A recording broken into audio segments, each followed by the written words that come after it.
বিসমিল্লাহির রহমানির রহিম। সুপ্রিয় শিক্ষার্থীরা, আশা করি তোমরা ভালো আছো।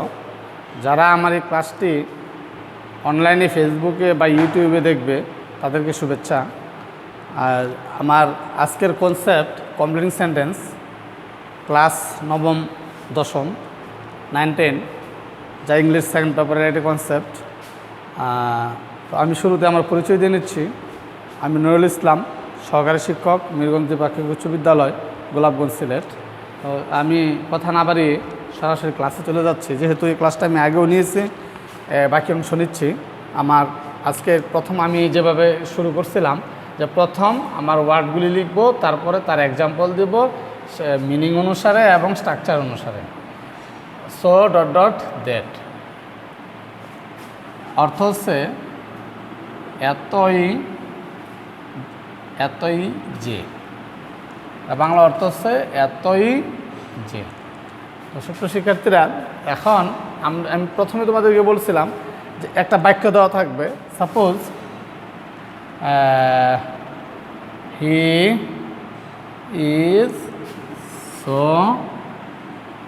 Week that. এ হচ্ছে আমাদের কমপ্লিটের জন্য দেওয়া হচ্ছে।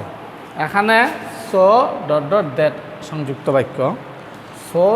দ্যাট যুক্ত বাক্যের আমাদেরকে প্রথমে যে কাজটা করতে হবে, আমি শুরুতে বলছিলাম 1 নম্বরের কাজ হচ্ছে আমরা এই অংশ অনুসারে অন্য অংশটা আমাকে, বা এই ক্লোজটা অনুসারে অন্য ক্লোজটাকে আমাকে খুঁজে চিন্তা করতে হবে।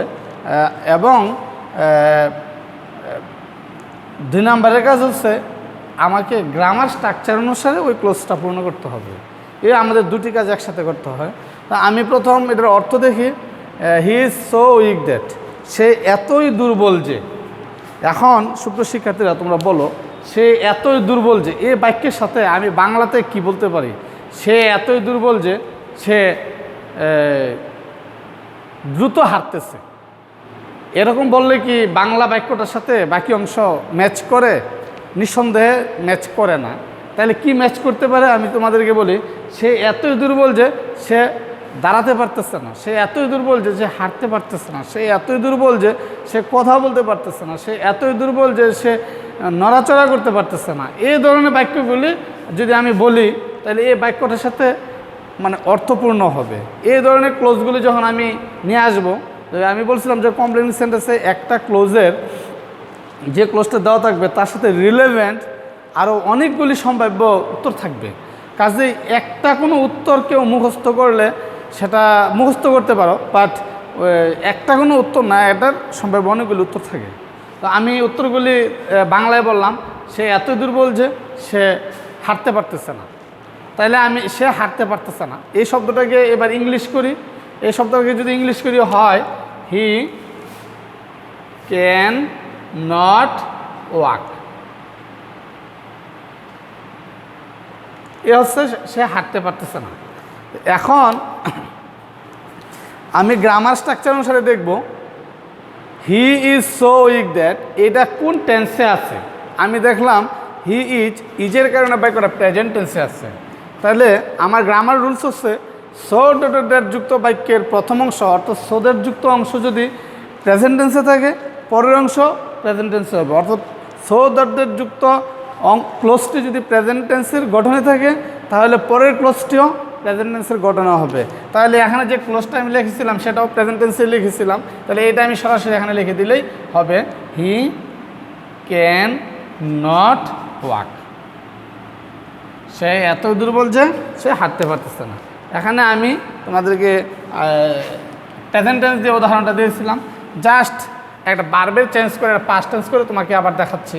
যেমন হি ওয়াজ সো উইক দ্যাট, যদি হয় ওয়াজ দেওয়ার কারণে এটা পাস্ট টেন্স হয়ে গেল।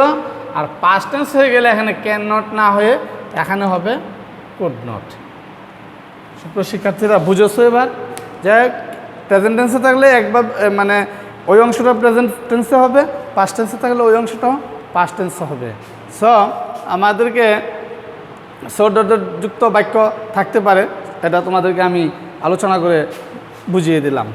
এবার আসো আমার পরের আরেকটি কনসেপ্ট, সেটা হচ্ছে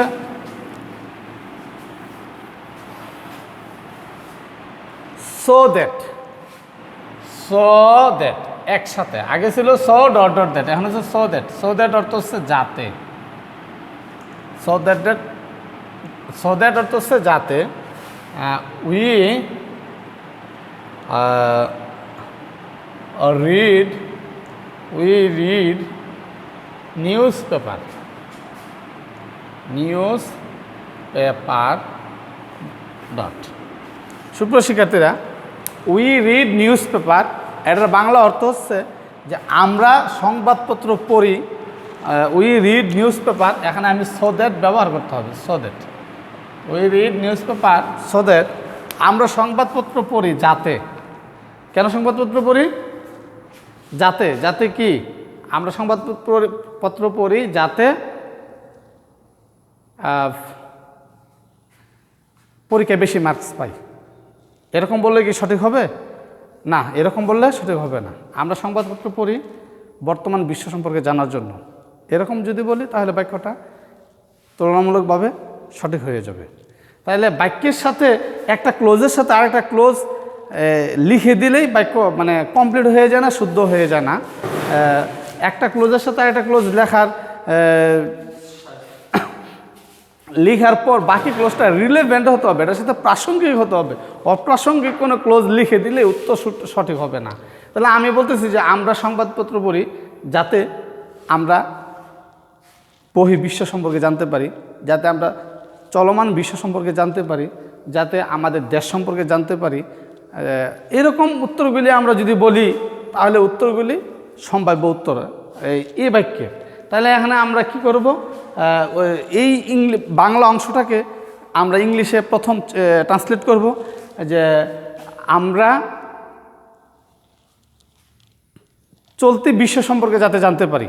যদি এই বাক্যটাকে চয়েস করি তাহলে হবে we know current world, we know current world, আমরা চলতি বিশ্ব সম্পর্কে। অথবা উই নো আওয়ার কান্ট্রি, যাতে আমরা আমাদের দেশ সম্পর্কে জানতে পারি। উই নো আওয়ার সোসাইটি, যাতে আমরা আমাদের সমাজ সম্পর্কে জানতে পারি। We know about our politician, যাতে আমাদের রাজনীতিবিদ সম্পর্কে জানতে পারি। এরকম বাক্যগুলি এখানে রিলেভেন্ট। তো আমি এবার লিখি আমরা আমাদের দেশ সম্পর্কে যাতে জানতে পারি। We read news paper so that we know our country, we know about শব্দটা ইউজ করি, তাহলে বাক্যটা আরও মানে আন্ডারস্ট্যান্ডেবল হবে। We know about our country. এখানে একটু স্পেস রেখেছি, তোমরা দেখেছো। তো এখানে সো দ্যাট যুক্ত বাক্যের প্রথম অংশ যদি প্রেজেন্ট টেন্সে থাকে তাহলে পরের ক্লোজে, প্রথম অংশ মানে প্রথম ক্লোজ যদি প্রেজেন্ট টেন্সে থাকে পরের ক্লোজের সাবজেক্টের পরে মে ক্যান অথবা মে বসবে। আর যদি প্রথম অংশের পর প্রথম অংশ পাস্ট টেন্সে থাকে পরের অংশ কুড অথবা মাইট হবে। তা আমাদের প্রথম অংশ প্রেজেন্ট টেন্সে আছে, সেজন্য পরের অংশে আমি মে ইউজ করলাম। তাহলে we read news paper so that, আমরা সংবাদপত্র পড়ি যাতে we may know about our country, যাতে আমরা আমাদের দেশ সম্পর্কে জানতে পারি। তো সুপ্রিয় শিক্ষার্থীরা, আমরা চলে যাচ্ছি এর পরের আরেকটি টার্ম আমরা তোমাদের জন্য নিয়ে আসব। সেটা হচ্ছে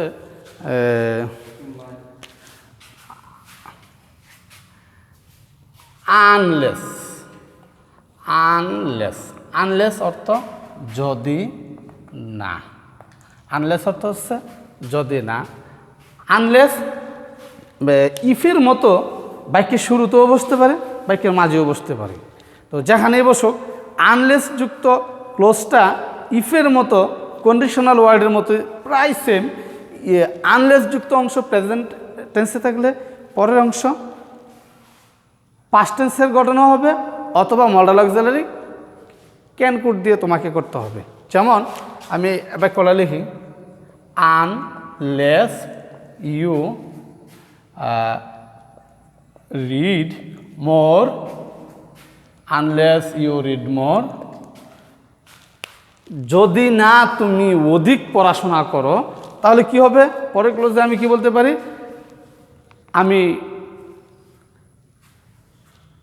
সিলেটে যাব, আমি খেলাধুলা করব, এ ধরনের বাক্য বললে কি এটার সাথে রিলেভেন্ট হবে? অবশ্যই না। আমাকে রিলেভেন্ট প্রাসঙ্গিক বাক্যগুলি চিন্তা করতে হবে যে আনলেস ইউ রিড মোর, যদি না আমি অধিক পড়াশোনা করি আমি পরীক্ষায় পাস করতে পারবো না, আমি জিপিএ 5 পাবো না, বা তুমি জিপিএ 5 পাবে না, তুমি পাস করতে পারবে না, তুমি জীবনে সফলতা অর্জন করতে পারবে না, তুমি জীবনে সাকসেস হবে না, এই ধরনের অনেকগুলি বাক্য বলা যায়, তবে বাক্যটা তার সাথে রিলেভেন্ট হতে হবে। তাই আমি লিখলাম আনলেস ইউ রিড মোর, যদি না তুমি অধিক পড়াশোনা করো, you can not know more, know more. যদি না তুমি অধিক পড়াশোনা করো তাহলে তুমি অধিক জানতে পারবে না, তুমি যদি বেশি পড়াশোনা করো তাহলে বেশি জানবে। এটা পজিটিভ। নেগেটিভলি বলা হচ্ছে আনলেস, এটা একটা negative word, unless negative. Unless you read more, যদি না তুমি অধিক পড়াশোনা করো, you can not know more, তুমি বেশি বলতে পারবে না। সুপ্রিয় শিক্ষার্থীরা, আনলেস যুক্ত বাক্য নিশ্চয়ই তোমরা বুঝেছো। তো আমি আর আমার ক্লাসটা দীর্ঘ করব না, আমি আরও একাধিক ক্লাসের মাধ্যমে তোমাদের ক্লাসগুলো কমপ্লিট করব। এটা আমাদের কিছু টেকনোলজিক্যাল প্রবলেমের কারণে আমাদের ক্লাসগুলি শর্ট নিতে হয়, সেটা তোমাদের যথার্থে বলে দিচ্ছি। তো আমি এরপরে আরেকটি ক্লাস নিচ্ছি কমপ্লিট সেন্টেন্সের উপরে, তোমরা সে পর্যন্ত অপেক্ষা করো। ধন্যবাদ সবাইকে। আসসালামু আলাইকুম।